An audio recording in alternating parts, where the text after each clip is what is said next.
Okay, let's dive in. Our source material today is quite fascinating, actually. It's an exam paper from South Africa, Mm-hmm. specifically the June 2022 Public Finance N5 paper, Section B. Now, N5, that's a technical qualification level there. Right, and this specific section, Section B, it uses these longer questions and provides answers. It gives us a really structured way to explore some key public finance ideas. Exactly. It's like a snapshot, isn't it, of what's considered essential knowledge in this field, but through the lens of, specific curriculum. Yeah. So our mission really for this deep dive is to use these questions and answers from Section B almost like a map.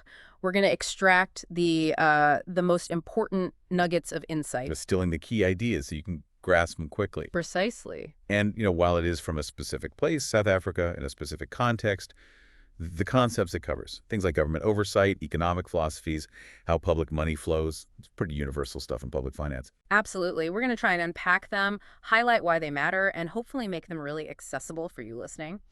And if this sounds like your kind of thing, if you want to explore these topics more with us, well, hitting subscribe is probably a good idea. Definitely. Yeah. Click that subscribe button. We've got plenty more planned. And maybe give this video a like. It helps other people who are interested in this stuff find the channel. Please do. It makes a difference.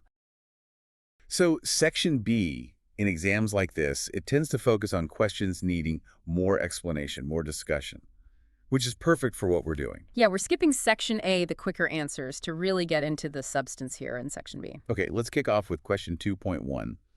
It asks about the role of the Auditor-General in South Africa, specifically as authorized by legislation. And the source material states their role is, quoting here, to determine the way in which the executive authority executes the management of public funds.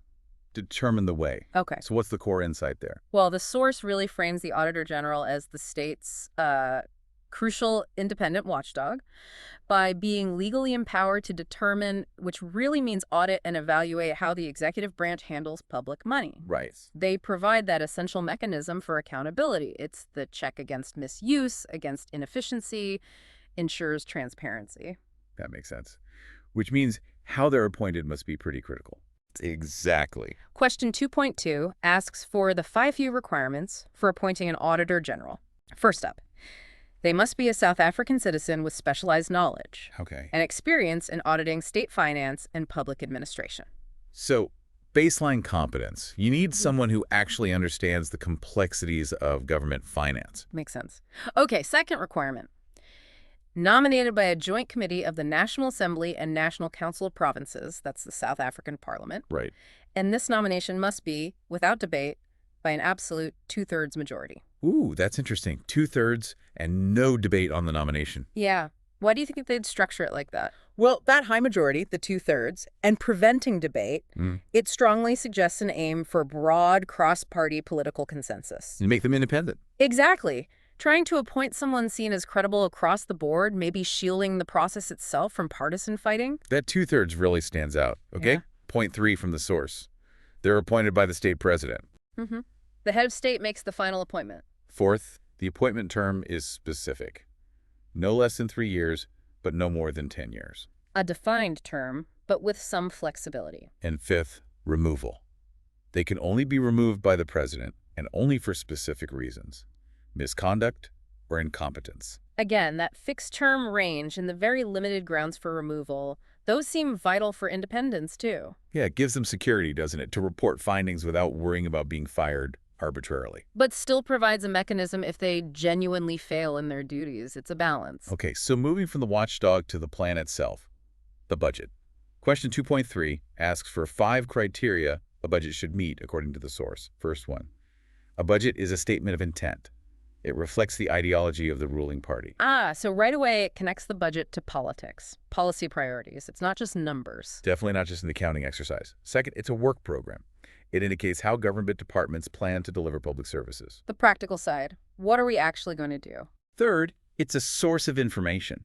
Shows what services will be provided, how much, and importantly, past budgets serve as historical records. Right, the blueprint and the ledger, what's planned and what was done before. Fourth criterion, a means of promoting accountability.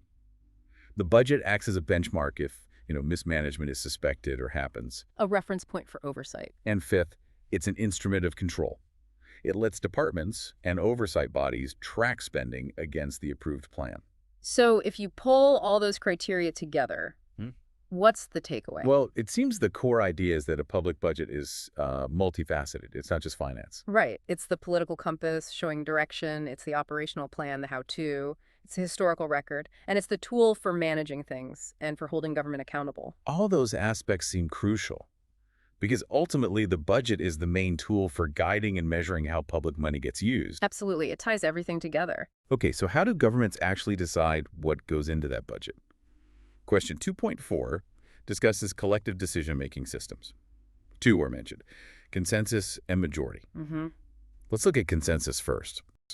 It says the community needs to be small enough for everyone to participate in the final decision. Okay, direct participation. General agreement between all parties has to be possible. Everyone has to agree. That sounds challenging. Well, the source immediately flags that. It says it's very expensive because it's difficult to satisfy everyone on every issue. There's the catch. High participation, high agreement, but high cost and difficulty, especially for larger groups. Feasibility is an issue. Exactly. Now contrast that with majority decision-making, as the source describes it. Here, all taxpayers participate in voting, Okay, participation's still there. but only the decision of the majority counts. Yeah. And it defines the majority clearly, 50% plus one vote. A simple majority rule. But then it adds a crucial point. Yeah. This means 49% pay for something they don't want. Oof. Pretty blunt. And it explicitly states, wishes of the minority are often ignored. Okay, let's shift gears a bit. From decision-making processes to underlying economic philosophies. Question 3.1 asks for 3 characteristics of a laissez-faire policy. All right. What does it say? First, less government intervention in private citizens' lives and their economic activities, buying, selling, that sort of thing, Okay, a hands-off approach from the state regarding the economy. pretty much. Second, the government's role is limited.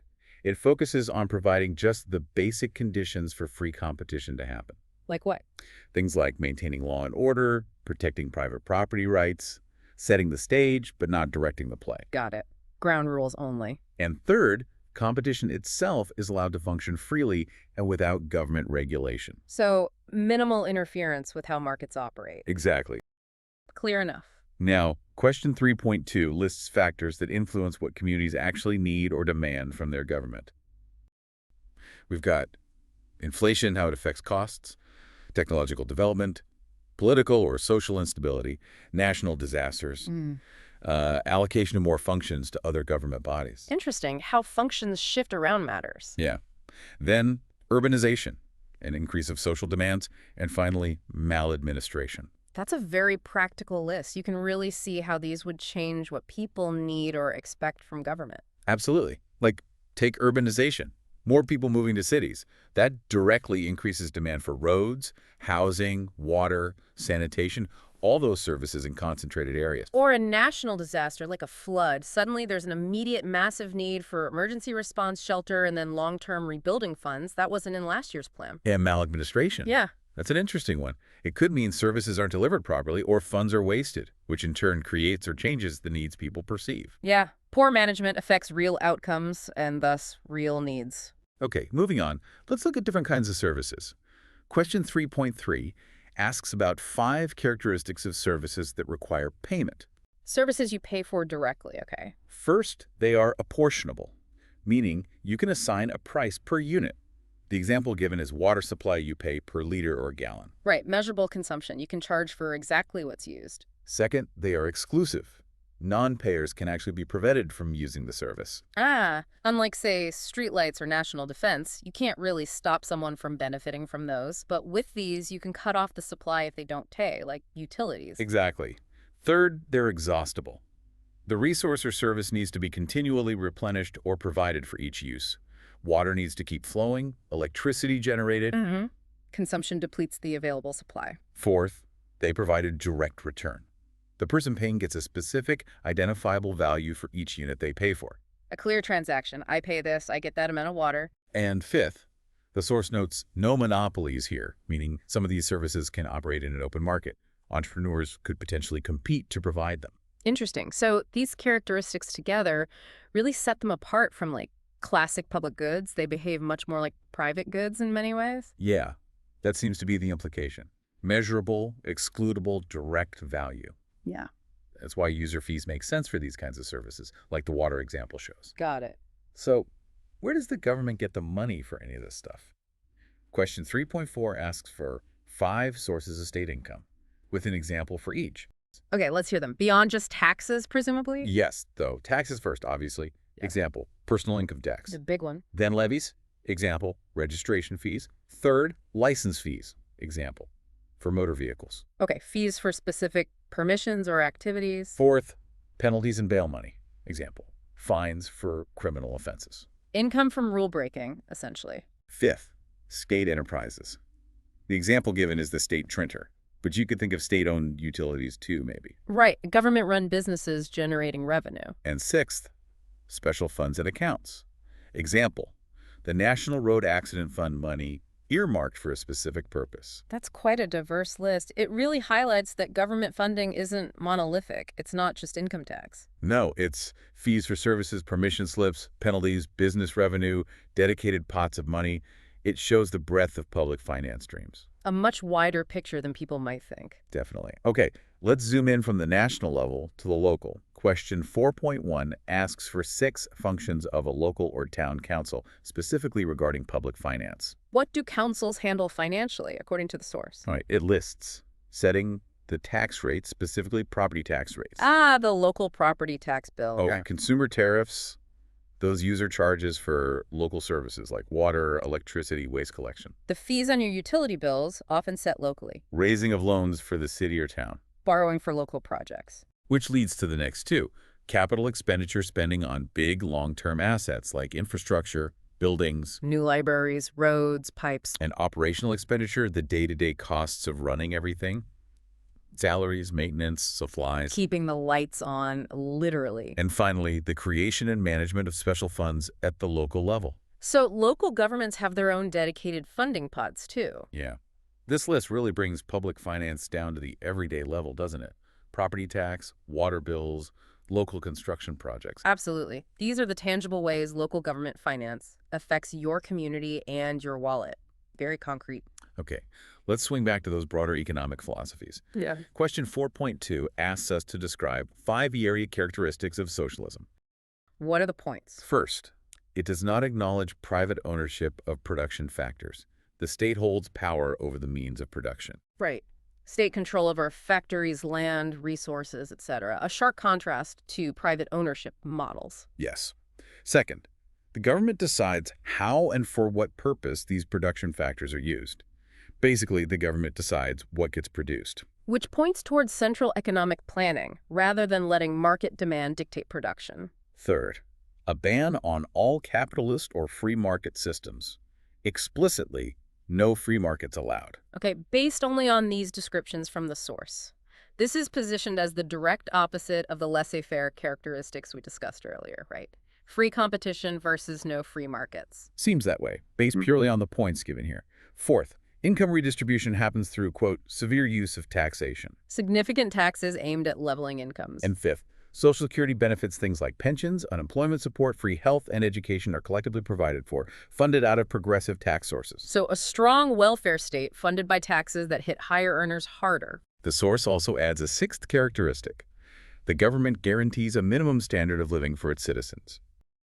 Okay, question 4.3 takes us back to intergovernmental finance, specifically conditional grants. Grants with strings attached. It's exactly. Grants from central government to local or provincial authorities, meant for supplying minimum public services. The source defines them simply as grants given by central government with specific conditions attached as to spending of the money. That conditional part is the key. The money isn't just handed over, it comes with instructions. Why is that important? Well, it allows the central government to influence spending priorities at lower levels. It helps ensure that certain minimum standards for essential services, maybe education or healthcare, are met across the entire country, promoting some level of national equity. Makes sense.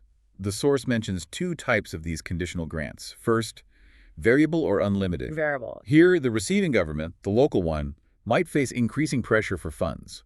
This could be due to changing needs or unexpected costs, what the source calls negative externalities. The issue is the donor government, The central one doesn't necessarily know the local authority's actual need accurately beforehand. So this type sounds potentially flexible, but maybe unpredictable financially for the recipient, if needs suddenly spike. That seems to be the implication.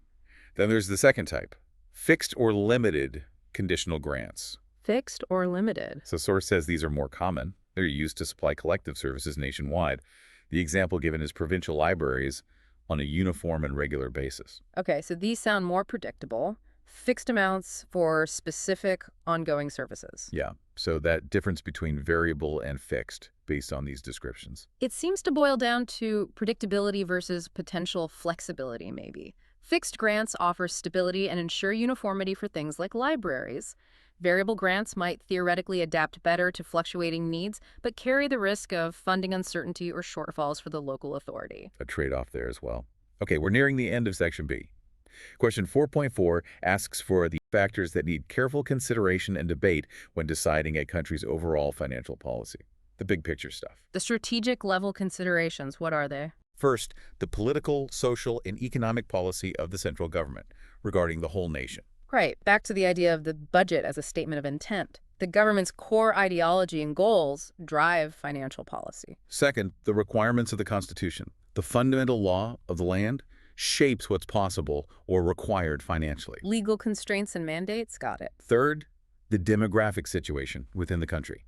Things like the size, concentration, age, and needs of the population. You have to design policy for the actual people it affects. Their circumstances matter hugely. Absolutely.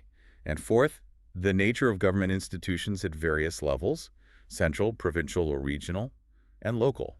The structure of government itself matters. How power and responsibilities are divided up influences financial policy. So what does this all mean when you put those four together? It really wraps things up by showing that setting a country's financial policy is, well, it's incredibly complex. It's not just about balancing the books. No, definitely not. It's shaped by the ruling party's vision, the country's legal foundation, the real-world needs and makeup of the population, and the very structure of how the government is organized across different levels. All these factors interact. That gives a really comprehensive view of the major forces shaping financial policy. Wow, we've actually covered quite a bit in this deep dive just by following the structure of this exam paper section. We really have. We've looked at the Auditor-General's oversight role, what makes a budget effective, different ways groups make decisions. Yeah, and contrasted economic philosophies like laissez-faire and socialism, at least as defined by the source. Looked at what drives community needs, where state money comes from. The characteristics of services you pay for, what local councils do financially, those conditional grants between government levels. And finally, these big picture factors shaping national financial policy. Hopefully using this exam paper as our guide has given you, the listener, a clearer and maybe quicker understanding of these core public finance concepts and the specific points raised in this particular source material. That's the aim, to distill those key takeaways for you. Okay, as a final thought to leave you with, if you're new here, this is basically a quick introduction to what this channel is all about. Right. We dive into public administration quite a bit. That's the foundational stuff. Yeah, the principles behind how governments are set up, how they should ideally operate. It's more than just rules, it's the thinking behind it. And flowing from that is public management. So our goal here is just to shed some light on it, unpack the complexities, why it matters. And maybe ask some interesting questions along the way, like how do you keep such a huge system accountable? That's something we'll definitely explore more. Right. So look, if you're curious about how governments make decisions or how public services work, or maybe you just want a clearer picture of what shapes your community. And if this sounds like your kind of thing, if you want to explore these topics more with us, well, hitting subscribe is probably a good idea. Definitely. Yeah, click that subscribe button. We've got plenty more planned. And maybe give this video a like. It helps other people who are interested in this stuff find the channel. Please do. It makes a difference. Definitely. You can find us on social media. Just search for Consult Kano. Let us know what you think. Yeah, drop a comment below. But until then, do check out some of the other videos. Lots to explore. Thanks again. Kano Consultants for professional advice. You can trust.